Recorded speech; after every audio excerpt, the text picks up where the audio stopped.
In Charleston's elite social circles, a perfect bride was about to discover the ultimate betrayal. What started as wedding day preparations took a shocking turn when she found her custom dress missing. Madison Johnson wasn't your typical Southern belle. For years, she had been the responsible daughter, known for covering her sister's mistakes and maintaining family appearances. When she discovered Ashley had stolen her wedding dress for a secret elopement, Madison chose nuclear revenge. What began as sibling rivalry would become public destruction when Madison exposed her sister's addiction and secrets from the altar itself.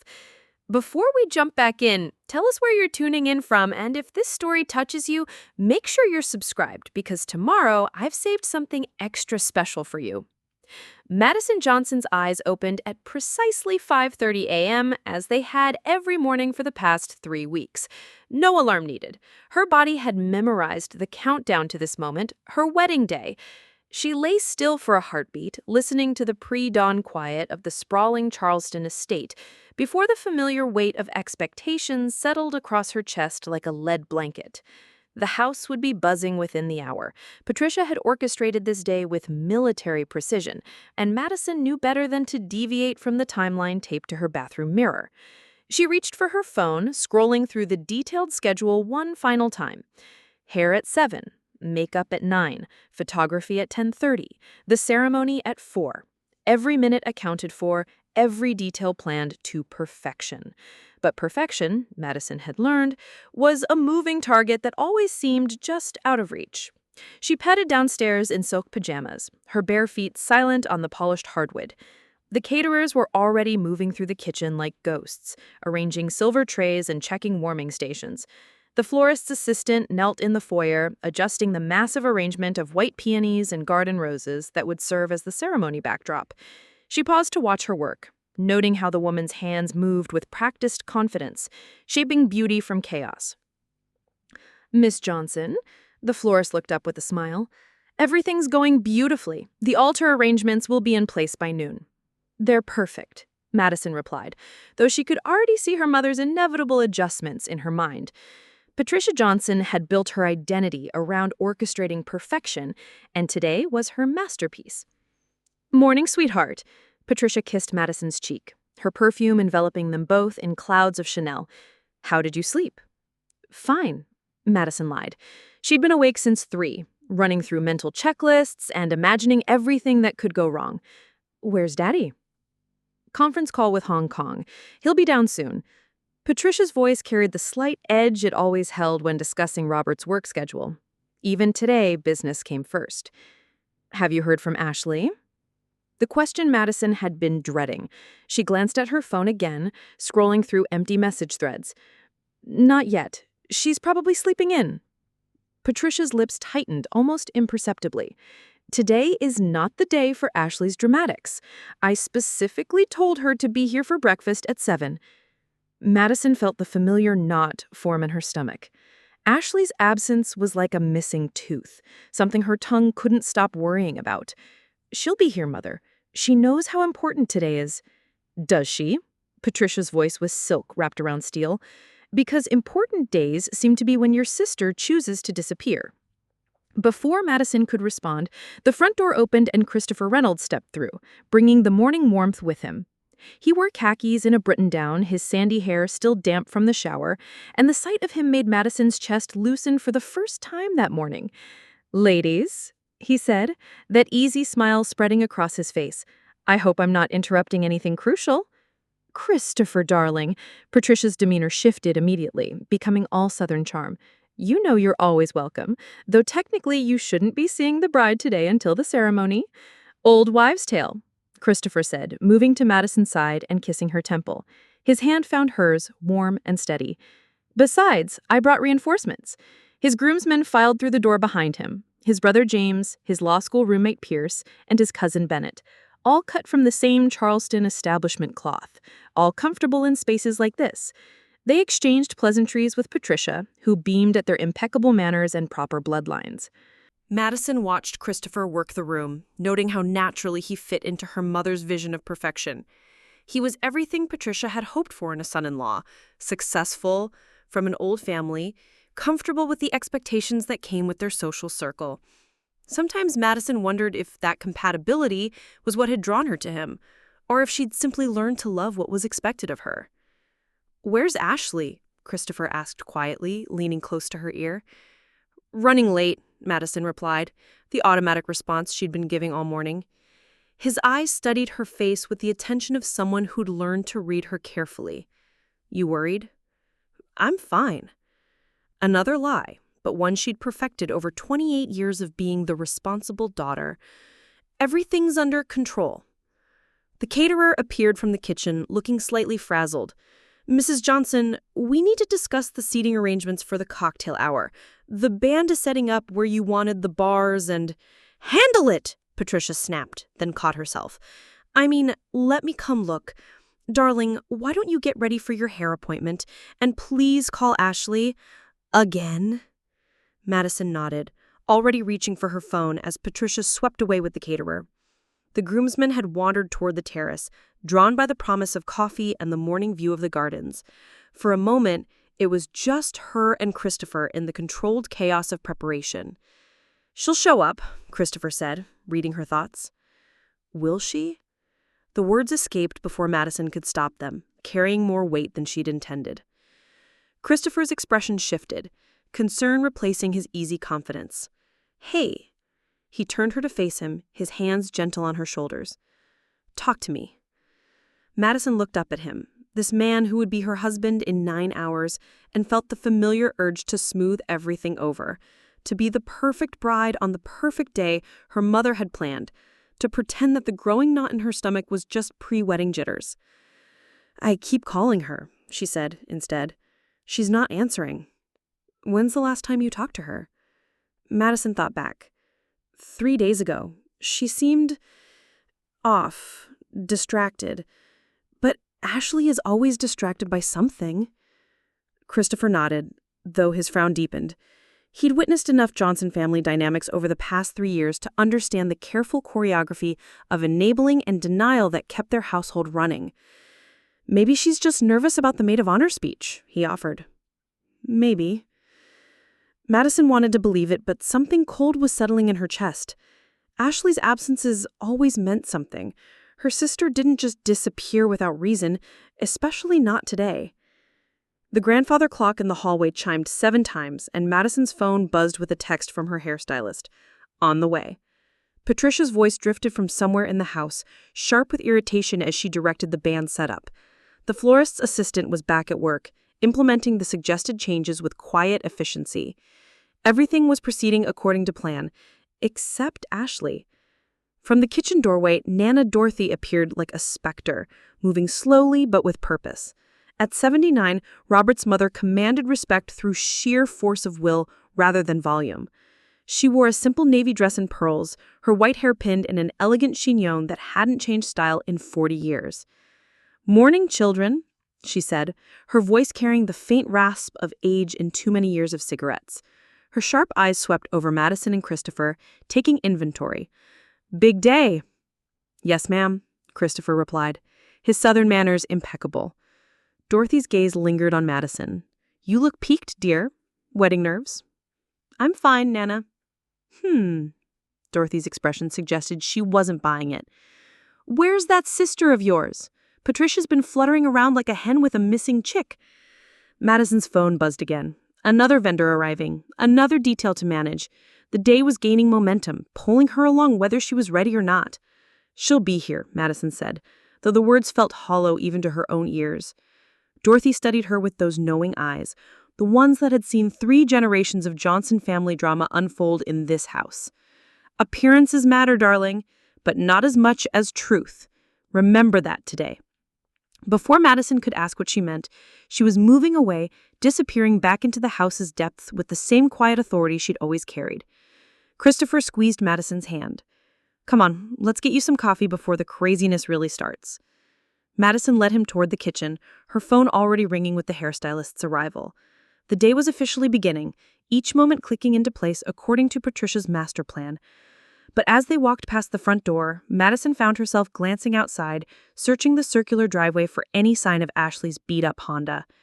The driveway remained empty, and the knot in Madison's stomach tightened another notch. Madison's hand tightened around her coffee cup as she watched the hairstylist set up in the sunroom. 2 hours had passed since breakfast, and Ashley's phone continued to ring straight to voicemail. Each unanswered call sent another spike of anxiety through her chest. "Still nothing?" Christopher asked, appearing beside her with his own cup. "Nothing." Madison's voice carried an edge she rarely let show. This isn't like her. But even as she said it, she knew it wasn't entirely true. Ashley's disappearing acts had become more frequent over the past year. Missed family dinners, skipped social events, unexplained absences that Patricia dismissed as artistic temperament. Preparing and narrating the story took us a lot of time, so if you are enjoying it, subscribe to our channel. It means a lot to us. Now, back to the story. The bridesmaids arrived in a flutter of excitement and rolling suitcases. Madison's college roommates Sarah, her cousin Emma, and Ashley's best friend Jenna filled the sunroom with chatter about the ceremony and reception. But Madison noticed how Jenna's smile didn't quite reach her eyes when asked about Ashley.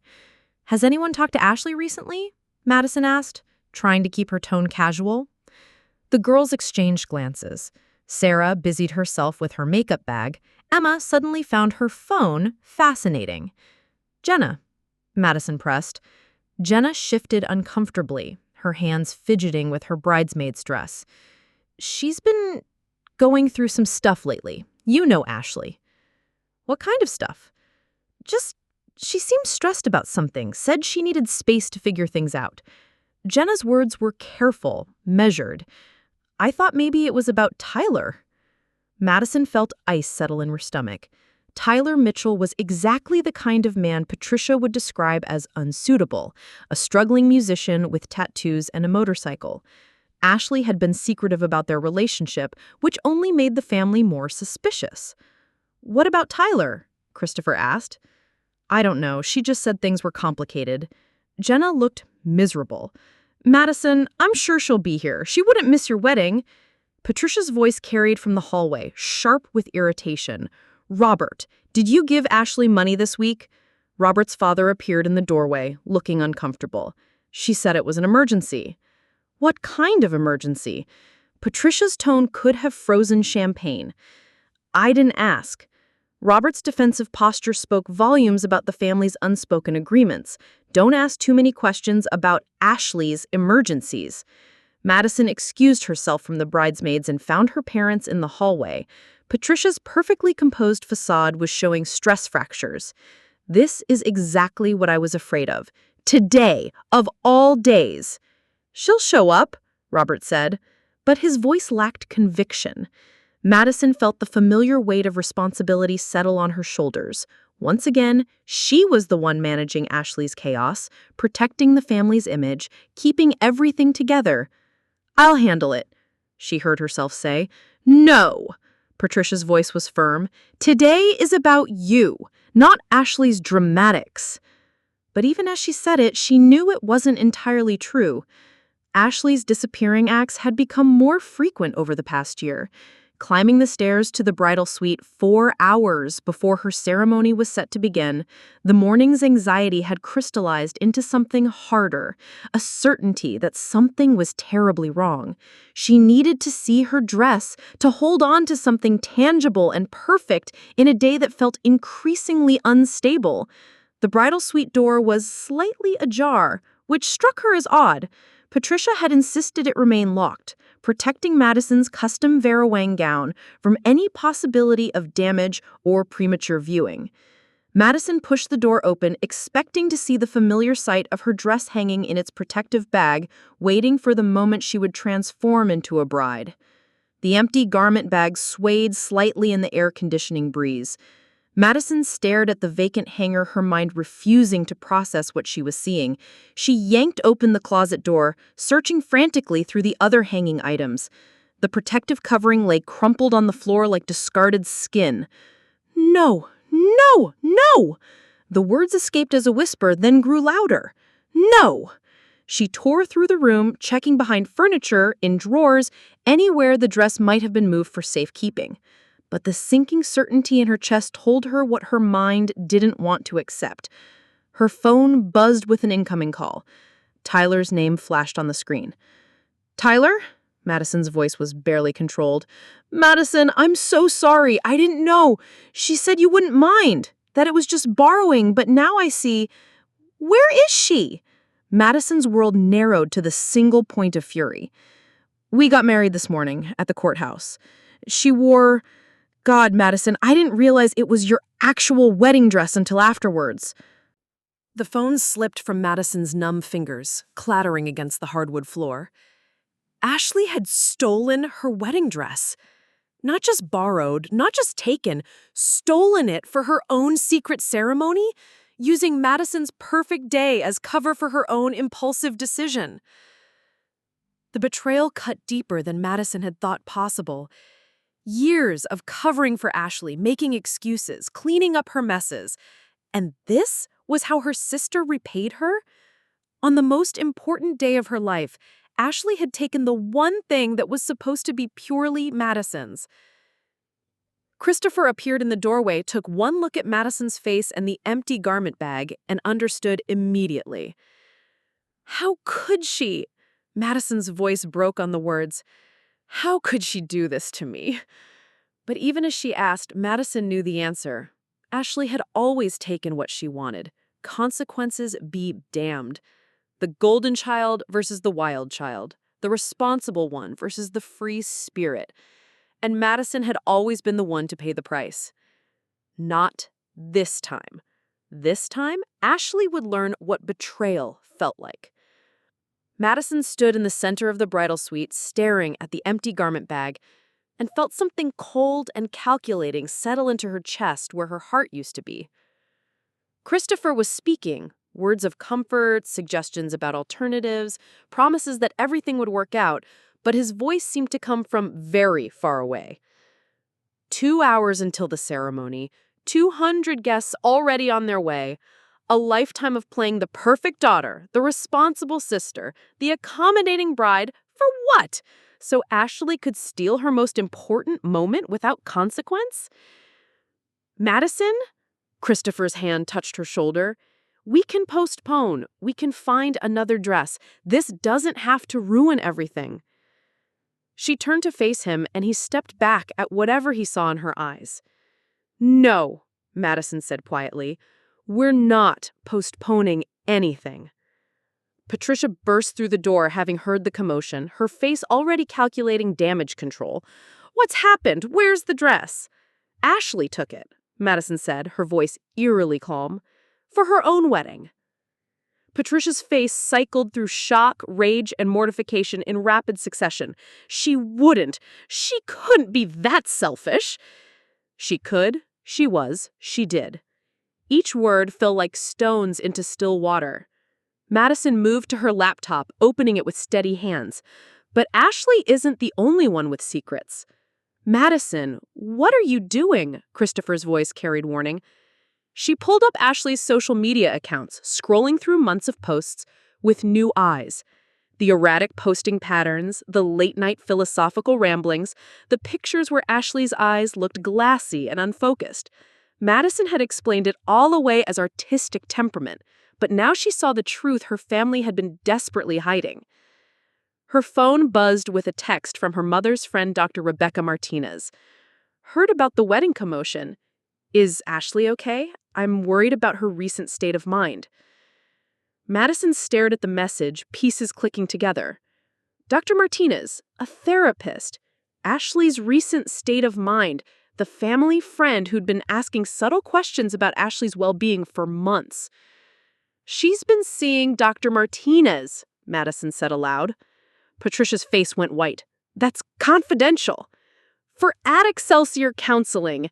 That's what the money was for, wasn't it, Daddy? Not art supplies or rent, treatment." Robert appeared in the doorway, drawn by Patricia's raised voice. "Madison, calm down. Let's think about this rationally." "Rationally?" Madison laughed, and the sound made everyone in the room flinch. "Ashley steals my wedding dress, the dress I've dreamed about since I was 5 years old, to elope with her boyfriend because she's too strung out to plan her own wedding, and you want me to be rational?" She turned back to her laptop, fingers flying across the keyboard. Do you know what Ashley posted on Instagram at 2 a.m. last Tuesday? Sometimes the only way to feel alive is to risk dying. That's not artistic temperament. That's a cry for help none of you wanted to hear. Christopher moved closer. Madison, whatever you're thinking of doing, I'm thinking of giving our 200 guests exactly what Ashley gave me, the truth. She began typing her wedding vows, not the flowery promises she had spent weeks perfecting, but something else entirely, something that would expose every secret, every lie, every carefully hidden family dysfunction that had led to this moment. She wants to humiliate me on my wedding day? Fine, let's see how she likes it. Nana Dorothy appeared in the doorway, her aged eyes taking in the scene with disturbing clarity. "Child," she said quietly, "revenge is a dish that poisons the cook." Madison looked up from her laptop, her fingers still poised over the keys.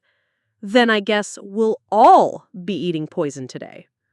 The organ's opening notes floated through St. Michael's Episcopal Church as Madison stood at the back of the aisle, her borrowed dress hastily altered by Patricia's seamstress. The backup gown, a simpler design, Patricia had insisted on ordering just in case, fit well enough, but Madison could feel the difference. Everything about this moment felt like a substitution for what should have been. Charleston's elite filled every pew, their faces turned expectantly toward the altar, where Christopher waited with his groomsmen. The afternoon light streamed through stained glass windows, casting jeweled patterns across the flower arrangements Patricia had fretted over all morning. To the guests, this looked like the perfect society wedding Patricia had orchestrated. They had no idea they were about to witness an execution. Madison's hand rested on her father's arm, feeling the slight tremor in his muscles. Robert had tried one final time to talk her out of her plan during the car ride to the church, his voice heavy with paternal concern and whiskey.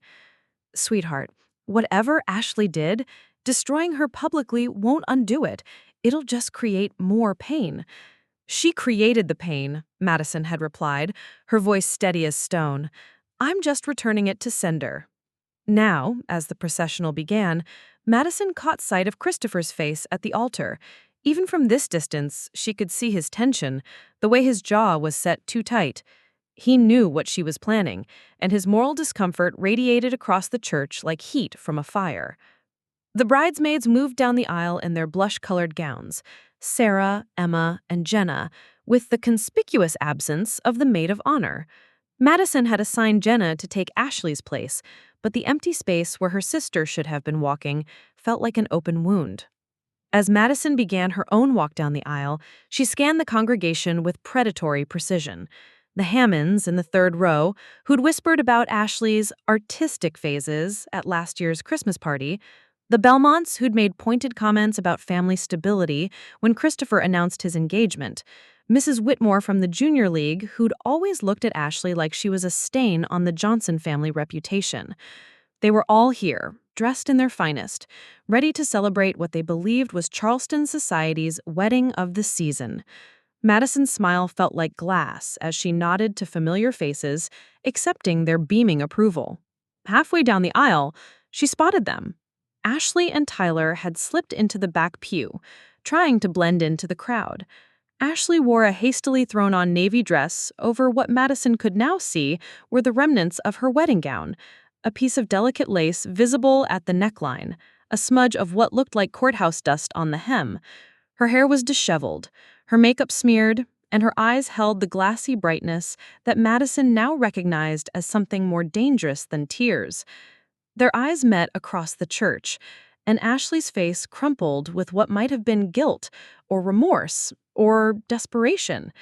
She started to rise, perhaps to flee, but Tyler's hand on her arm kept her seated.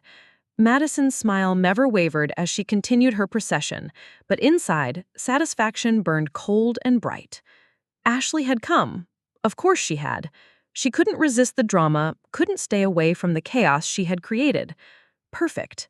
Madison reached the altar and took Christopher's offered hand. His palm was damp with perspiration, and when he leaned in for the traditional kiss on her cheek, his whisper was urgent. "Madison, please, don't do this." She squeezed his hand, her voice barely audible beneath the organ's final notes. "She should have thought of that before she stole my dress." The officiant stepped forward, his voice carrying across the hushed church. "Dearly beloved, we are gathered here today." Madison smiled at the congregation, her heart hammering with anticipation. The real ceremony was about to begin. The ceremony proceeded with clockwork precision through the opening prayers and readings. Madison stood perfectly poised beside Christopher, her hands steady, her smile serene. While inside her chest, anticipation coiled like a spring under pressure. The moment was coming, the moment when everything would shatter. And now, the officiant announced, Madison and Christopher have prepared personal vows to share with one another. Christopher stepped forward first, his voice carrying across the church as he spoke of love, commitment, and building a future together. Madison barely heard the words. Her attention was fixed on Ashley, in the back pew, watching her sister's face cycle through emotions.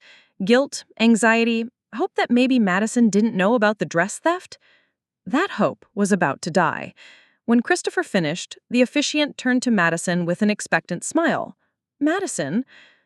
She stepped forward, pulling out the folded paper where she had written her true vows. Not the romantic promises she had originally crafted, but something far more devastating. "Thank you all for being here today. Christopher, family, friends, you've come to witness what you believe is a celebration of love and commitment." A ripple of confusion passed through the congregation. This wasn't how wedding vows typically began. But love requires honesty. Commitment requires trust. And trust, Madison's eyes found Ashley's across the church. Trust requires that the people we love don't betray us when we're most vulnerable. Christopher's face went pale. "Madison," she continued without pause, her voice gaining strength. "My sister Ashley isn't here as my maid of honor today because she was busy this morning. Busy stealing my wedding dress for her own secret ceremony." Gasps erupted from the congregation. Madison heard her mother's sharp intake of breath, saw Robert half rise from his seat. But she wasn't finished. "Yes, the dress she's wearing under that navy coat right now. Ashley, stand up so everyone can see the lace from my Vera Wang gown peeking out. That's my wedding dress, the one I've dreamed of wearing since I was 5 years old."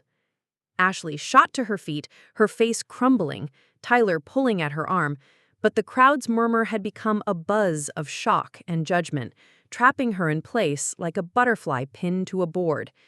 "But the dress is just fabric," Madison continued, her voice cutting through the chaos. "What really breaks my heart is that my sister, who I've covered for, made excuses for, bailed out financially time and again, chose to destroy the most important day of my life because she's too strung out on prescription pills to plan her own wedding properly." The church erupted. Patricia's wail of horror pierced the air as she collapsed into her seat. Robert lurched forward as if to stop Madison, but it was too late. The words were out, spreading through the congregation like wildfire. "Ashley's been in addiction treatment with Dr. Martinez for months. The family money she's been taking, not for art supplies, for rehab. Those late-night posts about feeling dead inside, not poetry. Cries for help that none of us wanted to acknowledge because it would ruin our perfect family image." Ashley's face had gone white as marble. She tried to push past Tyler, to flee, but the aisle was blocked by guests craning their necks, phones raised, recording every moment of the destruction. "So yes, Christopher, I promise to love and honor you, but I also promise this family will never again enable someone's selfish destruction at my expense." Madison folded her paper with steady hands while the church dissolved into chaos around her. The truth, as Nana Dorothy had warned, was indeed poisoning everyone, but Madison had never felt more powerful in her life. The church had become a battlefield, and Madison stood at its center like a general surveying the wreckage she had created. Ashley's broken sob cut through the chaos as she finally managed to push past the gawking guests, stumbling toward the exit with Tyler close behind. Her navy coat had fallen open, revealing the delicate beadwork of Madison's stolen wedding gown underneath, now stained with tears and what looked like courthouse coffee. "Ashley, wait!" Tyler's voice carried over the din, but Ashley was already fleeing, her heels clicking frantically against the marble floor. The crowds buzzed with the electric energy of scandal. Phones appeared in hands throughout the pews, capturing every moment for social media posterity. Mrs. Whitmore's voice carried above the rest. "I always knew that girl was trouble." The Hammonds were already whispering furiously to their neighbors, spreading theories and judgments like wildfire. Christopher grabbed Madison's arm, his grip tight enough to leave marks. "What have you done?" His voice was barely controlled fury. "What the hell have you done?" Before Madison could answer, Patricia's wail rose from the front pew. She'd recovered from her initial shock, only to realize the full scope of the public humiliation. 30 years, she sobbed to no one in particular. 30 years, building this reputation. This family's standing, and you've destroyed it in 5 minutes. Robert was on his feet, his face flush red with alcohol and embarrassment. "Madison, how could you do this to your sister, to our family?" "How could I?" Madison's voice cut through their accusations like a blade. "Ashley stole my wedding dress. She's been lying to all of us for months, stealing money, hiding her addiction, and I'm the one you're angry with?" "She's sick," Robert's voice cracked. "She needs help, not public humiliation." "She needed help months ago, but nobody wanted to deal with it because it would make us look bad." "Well, congratulations. Now we all look bad." The church doors burst open again as Tyler returned, his face desperate. "She's gone! She took off in her car! Madison, she's in no state to drive. If something happens to her, then maybe she should have thought about consequences before she stole from me." But even as the words left her mouth, something cold twisted in her stomach. Christopher stared at her as if seeing a stranger. "Who are you? The woman I fell in love with would never—" "The woman you fell in love with was a doormat. Always cleaning up Ashley's messes, always making everything okay for everyone else. Well, I'm done being that woman." From the back of the church, Nana Dorothy's voice cut through the chaos with surprising strength. "That's enough." The elderly woman was moving down the aisle with her walker, her face set in grim determination. "All of you, that's enough." She reached the altar and turned to face the congregation, which had gone partially quiet out of respect for her age and authority. "You all got your show. Now get out. This family has enough to deal with without your gossip and judgment." The guests began filing out, their voices a low hum of excitement and scandal. Madison watched them go, realizing with growing horror that she'd just provided Charleston's society with gossip material that would last for years. Dr. Rebecca Martinez appeared at the altar, having pushed through the departing crowd. Her face was ashen with professional concern and personal grief. "Madison, where did Ashley go? She's been fragile lately, and with this public humiliation?" "Fragile?" Patricia's voice was bitter. "She destroyed Madison's wedding day. She stole her dress." "She's an addict in crisis," Dr. Martinez said firmly. "And addiction is a disease, not a moral failing. What happened here today?" She looked around at the chaos, the abandoned flowers, the family torn apart at the altar. "This could push her over an edge she can't come back from." Madison felt the first crack in her armor of righteous anger. "What do you mean?" Dr. Martinez's eyes were grave. "I mean, your sister has been having suicidal thoughts, Madison, and you just gave her a very public reason to act on them."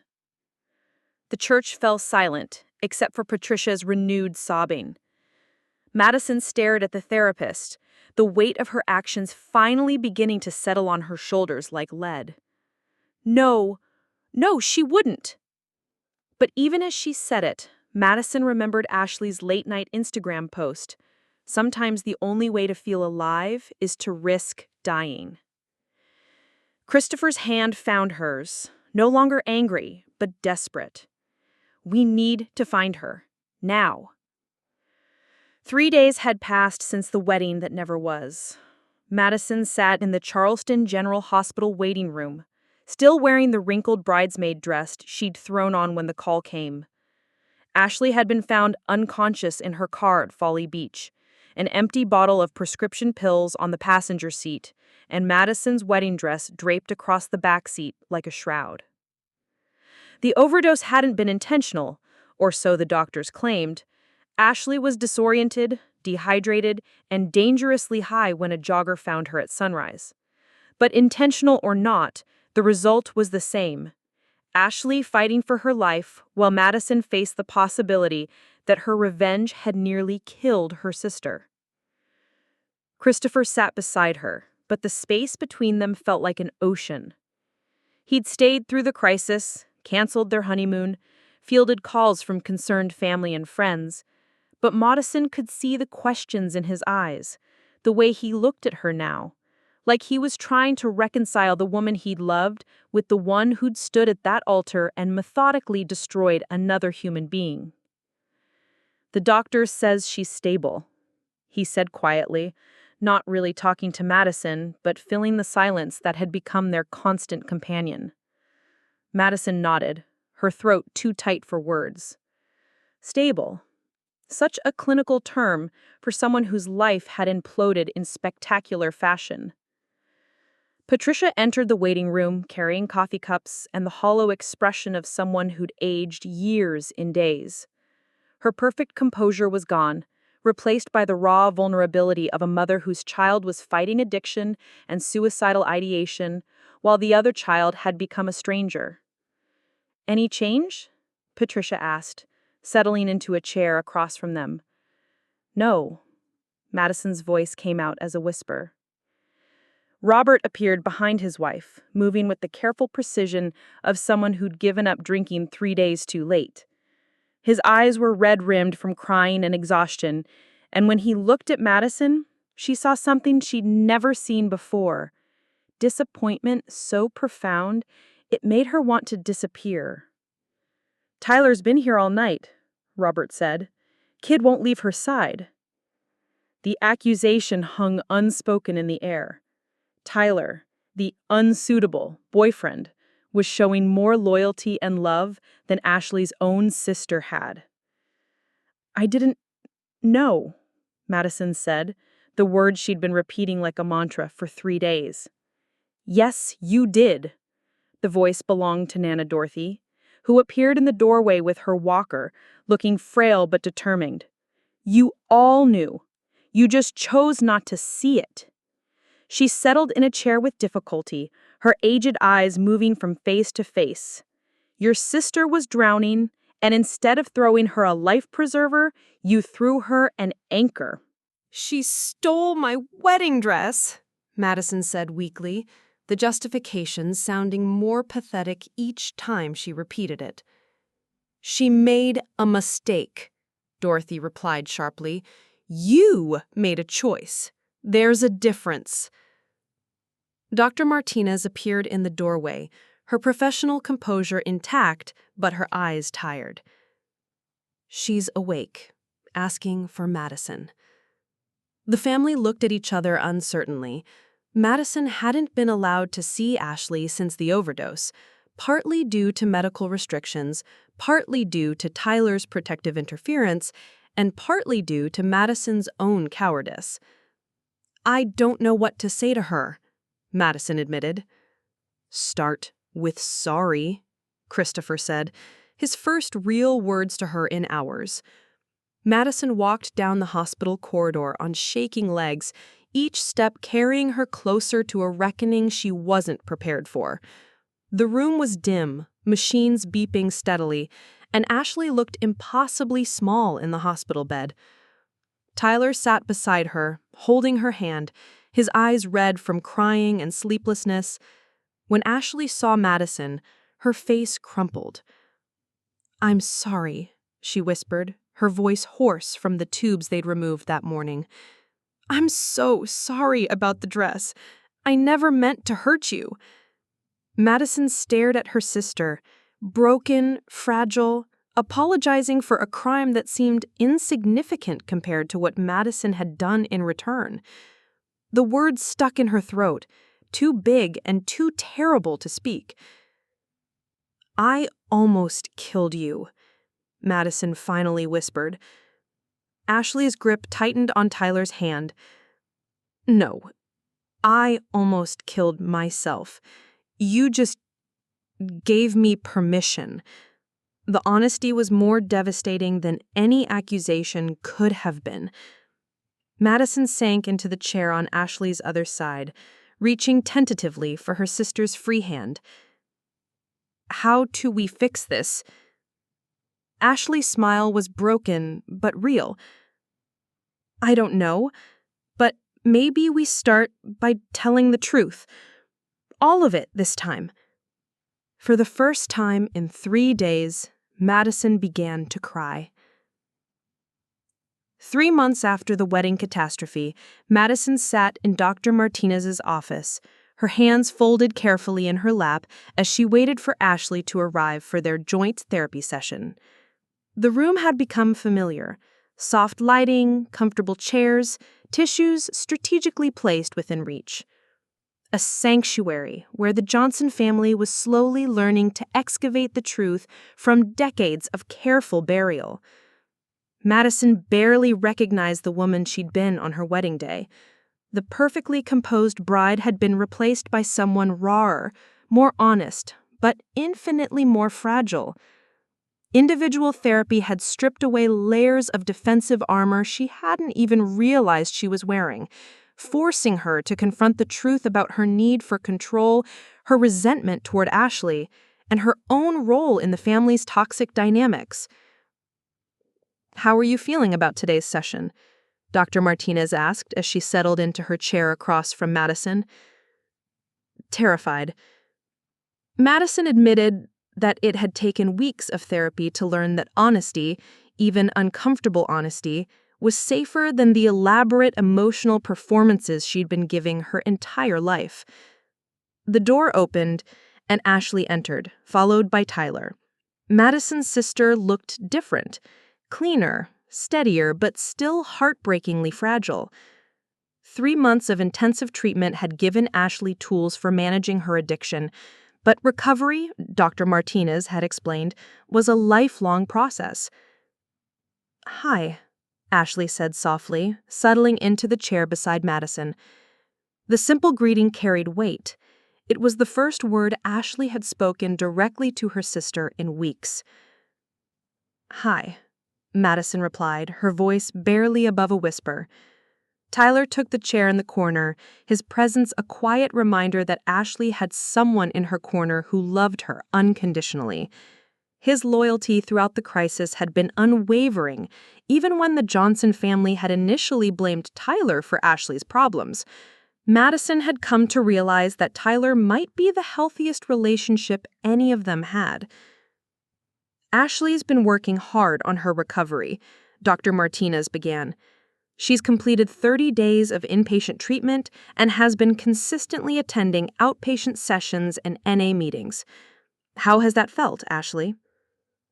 Ashley's hands fidgeted in her lap, a nervous habit that medication and therapy hadn't been able to eliminate. "Scary, but good scary, if that makes sense. Like, for the first time, I'm not lying to everyone, including myself." Madison felt a stab of something, jealousy, perhaps, that Ashley had found peace while Madison still felt like she was drowning in guilt and regret. "Madison, you wanted to share something with Ashley today," Dr. Martinez prompted gently. Madison had rehearsed this moment for weeks, but now that it was here, the words felt inadequate. "I've been thinking about Mom's dinner parties when we were kids, how you would always do something, spill wine on the tablecloth or say something inappropriate, or disappear upstairs when the guests arrived." Ashley tensed, clearly expecting another attack. "And I would cover for you, make excuses, clean up the messes, redirect Mom's attention. I told myself I was protecting you, but I was really protecting myself. Because if you were the problem child, I got to be the perfect one. If you were failing, I was succeeding by comparison. Tears were sliding down Madison's cheeks now, but she pressed on. I needed you to be broken so I could be whole.